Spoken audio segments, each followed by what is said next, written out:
gukorwa n'isoni. Niyo mpamvu umwana wawe yahagurutse mu butware bwawe, mu budahangarwa bwawe.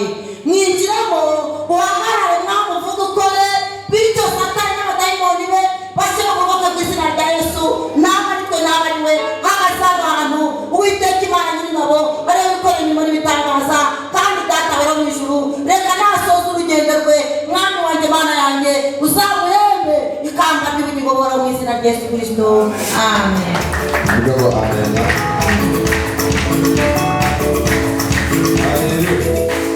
Kambasabe twese kubanza duhaguruke Imana yacu icyubahiro duhagaze Imana yacu icyubahiro rwose tuzamura icyubahiro cy'Imana twabyutse biremera tereka biremera kubageza hasi imbaraga zawe ntabwo ari imbaraga zanjye ahubwo ari imbaraga z'Imana icyubahiro ni cyane N'icy'Imana ugera icyubahiro ugera zamura icyubahiro turamwakira mu izina ry'Data twese Umwana Umwuka Wera. Amen. Rimwe kabiri gatatu.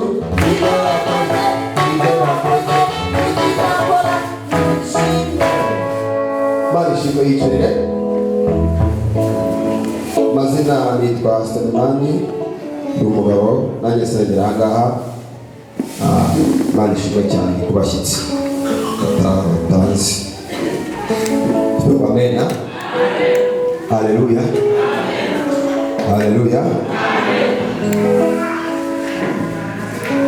Abantu bibuka imirimo y'Imana yakoze 2022 bagire bati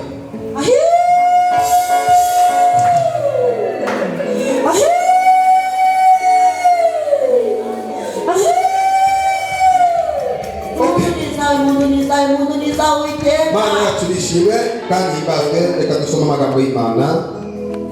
Ndumva icyo kintu kizanye mbere ya byose umunsi uri matereye nshaka kubwiriza amagambo y'Imana. Reka dusome igitabo cya Samweli ibice byaho 17 igitabo cya mbere cya Samweli 17 dusome umurongo waho 37. Pastor dufashe kubana urangira abafeste page 226 avuze iki igitabo cya mbere cya Samweli igice cya 17 aravuga yego titre y'ijambo ravuga ngo Dawidi yica Goliyati. titre y'ijambo ravuga ngo Dawidi yica Goliyati. Dawidi arongera aravuga ati Uwiteka wandokoye mu nzara z'intare n'idubu, Uwiteka wandokoye mu nzara z'intare n'idubu, azankiza no mu maboko y'uwo Mufilisitiya. Nuko Sawuli abwira Dawidi ati ngaho genda Uwiteka abane nawe. ufatira ku kantu konyine niko shaka ntabwo nshaka ntabwo niba byinshi ntabwo konyine gasubiremo kukongera mwebwe. Nuko Sawuli abwira Dawidi ati ngaho genda Uwiteka abane nawe. Ntabwo nashakaga konyine sawa twagiye tugende n'ubundi hepfo ngaho kuri 20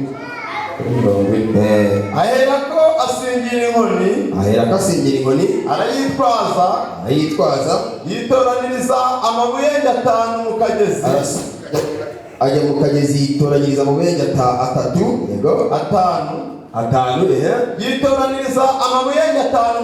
yitoraniriza amabuye 5 mu kagezi ayasira mu ruhago rw'ingumba y'abashumba yari afite kandi yari afite umuhumetso mu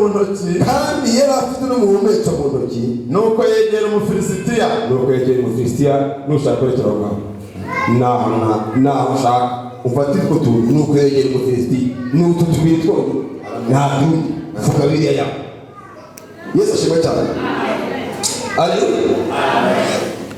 Amagambo arakomeye cyane ntabwo byoroshye kugira ngo uze kuyumva, ariko ndaza gusenga Imana ifashe uze kumva aya magambo Imana impaye.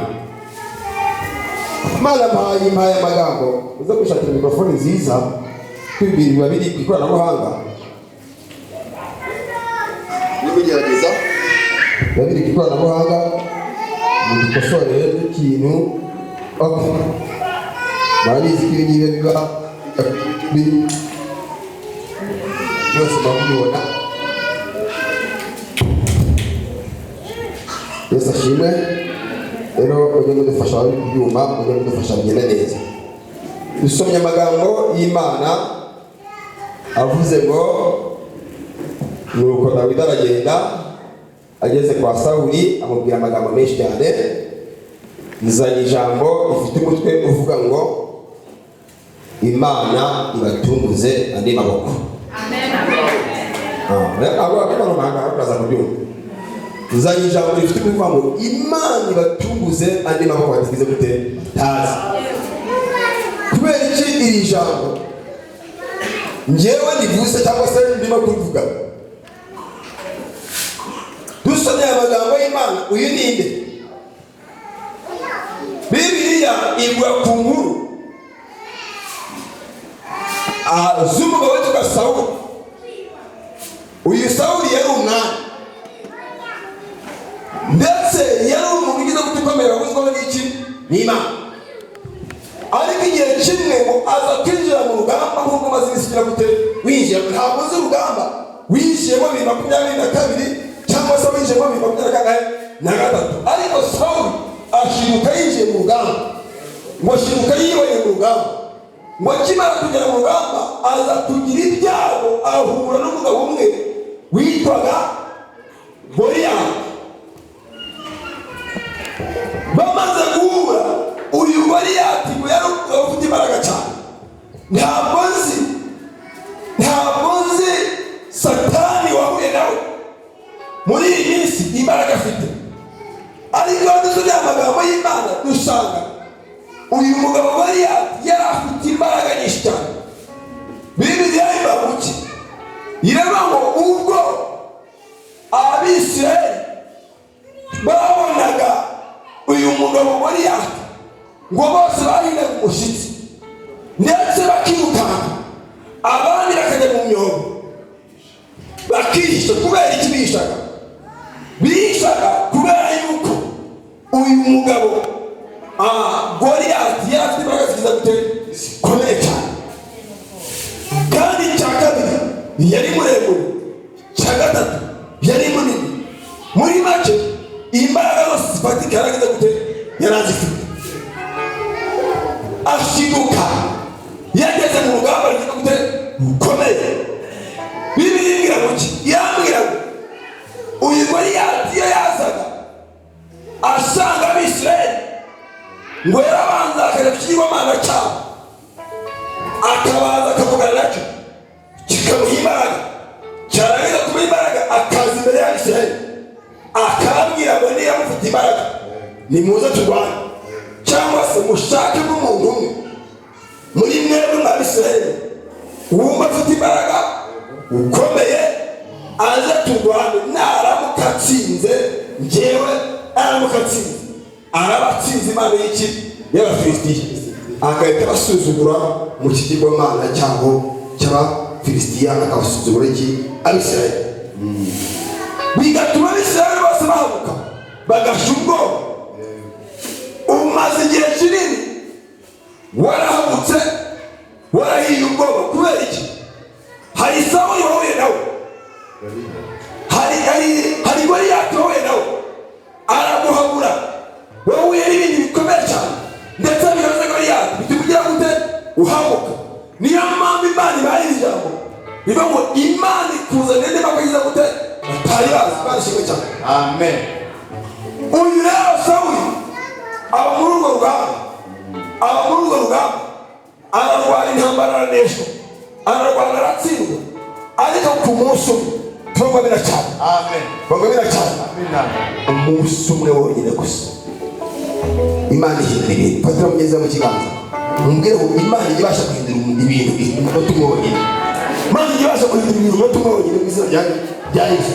Ntabwo uraza kubyumva, uraza kubyumva, narizi neza kuza kubyumva. Uyu Goliyati akajya atuka Abisirayeli. Umunsi umwe rero Imana izana niba batagize gute batazi. Na yimwe na kuri umunsi wa mbere Imana ifashe ikuza batazi, izana amaboko y'akazi batazi, izana amaboko y'imodoka batazi, izana imodoka y'izi batazi, Imana izana amahirwe atagira gute batazi. Bakuzura umumotari urya abamotari, bakuzura umuyede urya bagiye gukora, bakuzura umufundi urya bakubise inyundo. Haleluya! Ariko naribuza ngo uyu munsi Imana ifashe igwabye bakatagiza gute batazi.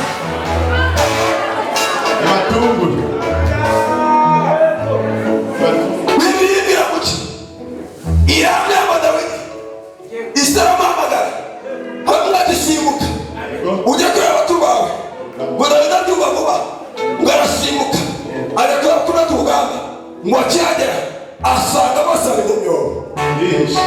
Mumfatire mu kiganza, mfatire umuntu wegeranye mu kiganza, mubwire ngo Imana iri gukura mu busitani yagushyizemo. Imana iri gukura mu busitani yagize gute yagushyizemo. Abantu babyakira bayiteze. Haleluya!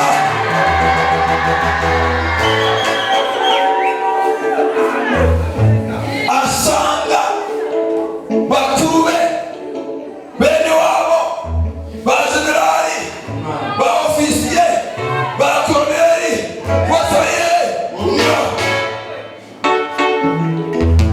hagati kubabaza niki gitumye muri mu biro amuga atacecekesha n'amakuru ufite. Ntabwo uzi Goliyati wize urahanga, ntabwo uzi Goliyati w'umukodo urahanga, ntabwo uzi Goliyati w'ameneri barahanga. Bintu birakaze cyane, abandi nta makuru ufite buretse mu kanya araza nawe uramureba. Dushimye Imana. Haleluya! Nubwo Goliyati ahari akaba afite imbaraga akaba akomeye, Imana igize gute irashoboye. Abantu Imana yatabaza barayo cyane.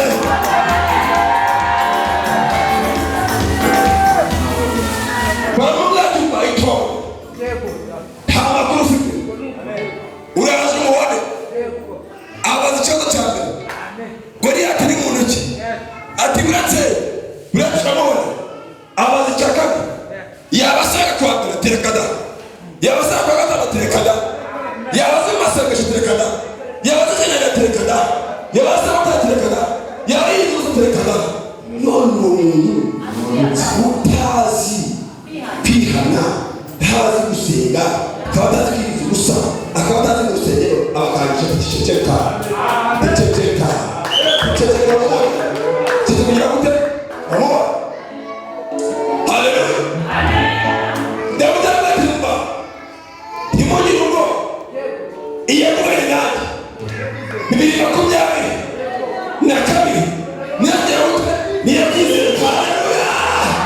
iyo mugari nanjye 2022 2021 niyagera gute niyabyizere.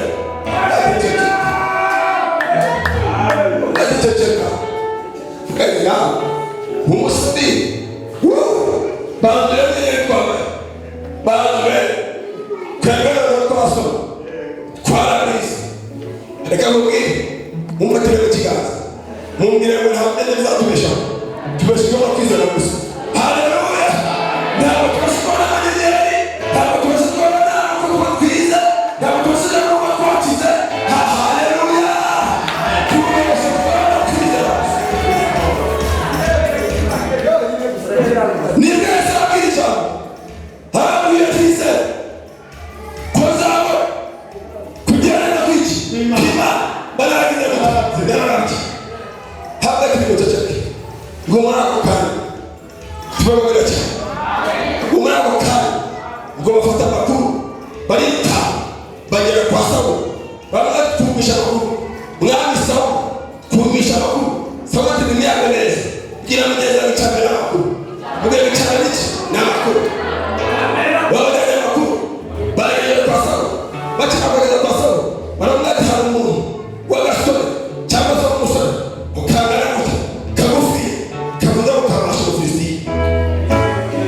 Urate hari umuntu wumvishe biyene ko yashaka ataraha mufatire mugenzi wawe mu kiganza mubwira ngo ndabihagarara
icyane baza y'amakuru nini cyo Sofia wabazanye zagenda bitatu amakuru umba ko umwana yavuze uriya Kristo aramuka icyambere muzamwice aza umukuru w'iki umwana azabashyirirwa icyakare haleluya azaha azama matoto kagaye kiriho icyakare azaha umudebe wasi azaha umudebera azafata ubutware n'ubushobozi abishyira mu maboko yawe ugira umudendezo w'umuryango wawe. Dawidi arabaye amakuru ngero tumenye amakuru gusa amakuru sataka gwamaze kumenya amakuru hamwe tendo kuri ati niya isawa ati ngabo tugende gwabaragiye undishaka twasoma bakira kugenda bagere kwa sawa bakira gusora barabati yewe nuri bahari ati no Dawidi tugende ati utarize wabuye mu cyaro uvuye Nyamagabe uvuye Ibyumba n'abazanye uri n'umuserekani wabona ikigondo cyose bitatu wabagira gutega abatuya wabaye gashaterekana wabaye pasiterekana none se uje gukora iki haragatuya atumahoge atama amakuru. Hallelujah. Amen. Hallelujah. Hallelujah. Hallelujah. Arabona tumucyane bakuye kubera iki mvuye ku rugamba sanze bakomeye ba ofisiye ba generali bari mu myobo abo bose mbwira sanze bari mu myobo kandi ntabwo wigeze mu ariko bamubwira amakuru iyo mugane nanjye ikabana nanjye iyandinze iyandende wazakacanaruka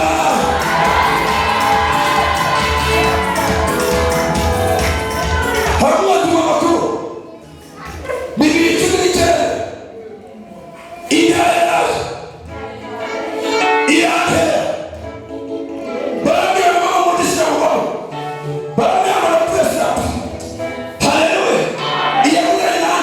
irande kama mambo yanavyoelekea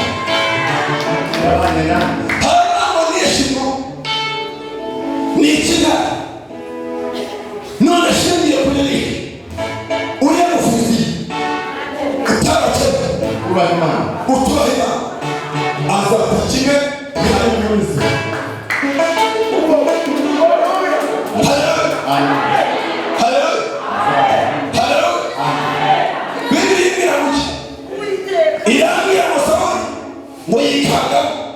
ndashima Imana yuko hari Imana iteza imbaraga bakikanga. Haleluya, haleluya. Hari Imana twandika bakikanga, hari Imana twandika bine mu nzu y'abayizamba cyane.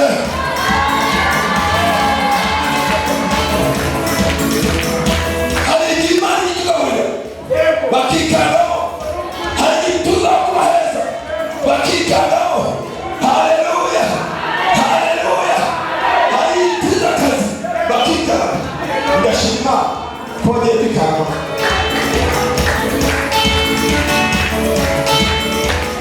Haleluya.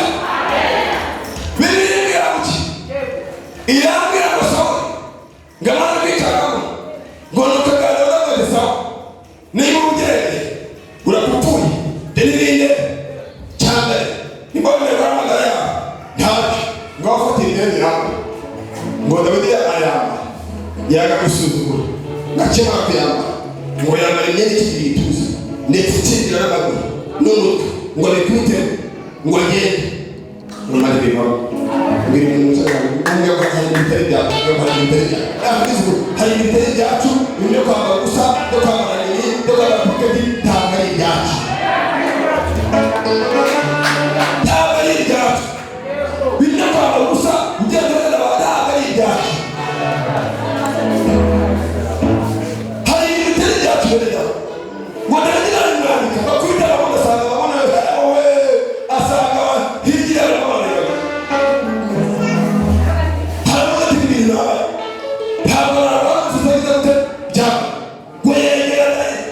yegera Sawuli nyakubahwa Sawuli ndakwigize inyamabanga ntabwo bagenda kwigenderaho niba mubona y'umugisha emerera imyambaro ireke nyambure genda ukoragize gute ndahamagara nyemerera imyambaro y'inyambure nemera ngenda ukoragize gute ndahamagara ndashima Imana kubwo ababyeyi bahamagawe abakobwa bahamagawe abasore bagize gute bahamagawe bakikumu bagize gute bahamagawe nta kindi kintu kizatuma ukiba Filisitiya kereka kuko wagize gute bahamagawe birindira muki irambwira ngo uyu Dawidi imyambaro yawe ngo ayikuramo ayisubiza Sawuli ngo Sawuli abibone umva ijambo rya mbere ari naryo rya nyuma ari naryo ijambo rya mbere rizima Sawuli yavuze kuri Dawidi niryo nusoma Bibiliya urasanga amagambo yose Sawuli yavuze kuri Dawidi nayo kumuhiga nayo kumwica nayo kumwirukana nayo kumutera amacumu mbega nta jambo na rimwe rizima Sawuli yigeze avuga kuri Dawidi kereka uwo munsi niwe yamubwiye ngo genda Uwiteka 2023 Uwiteka agira gute agerane nande nawe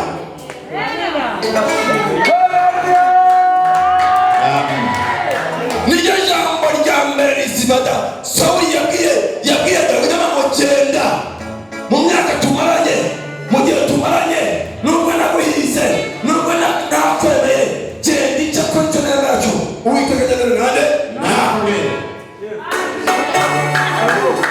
abantu bagiye kugerana n'Uwiteka 2023 bayikabana basigaye cyane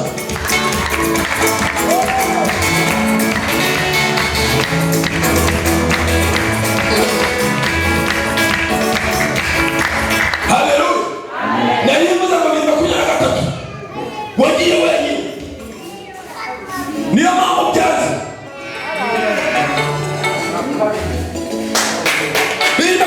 wagiye wenyine biranga 2021 nakutagize wagiye wenyine biranga ariko 2023 Uwiteka abane nawe. haleluya haleluya haleluya haleluya 2023 Uwiteka agemera nani samuhaguruka gake gira gutya ikoresha Uwiteka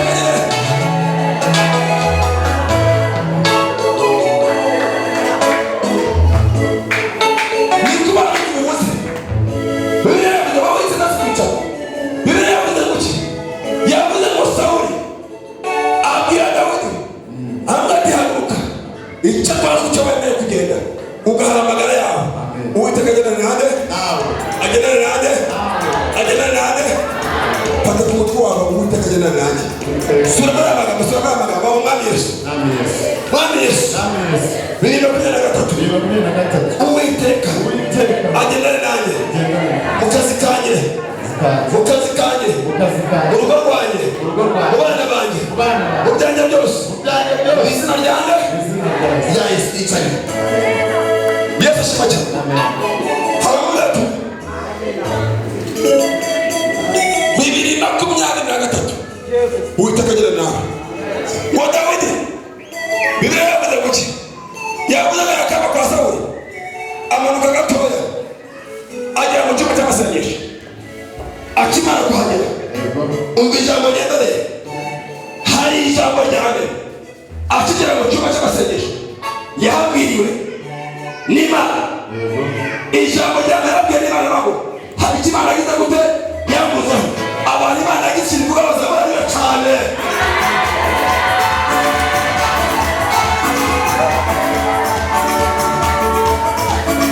haleluya ngafata inyongera ryanjye ariryo buyenge ayishyira mu ngumba araribika kabiri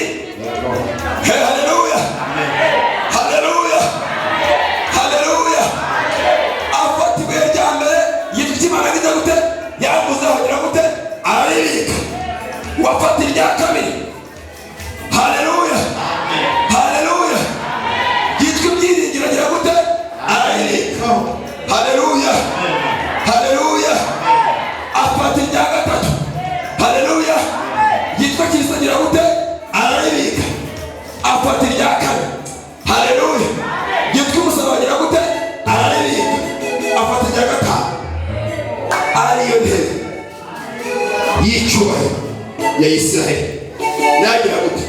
arayibika. Fatira umuntu mu kiganza, ufatire mu kiganza.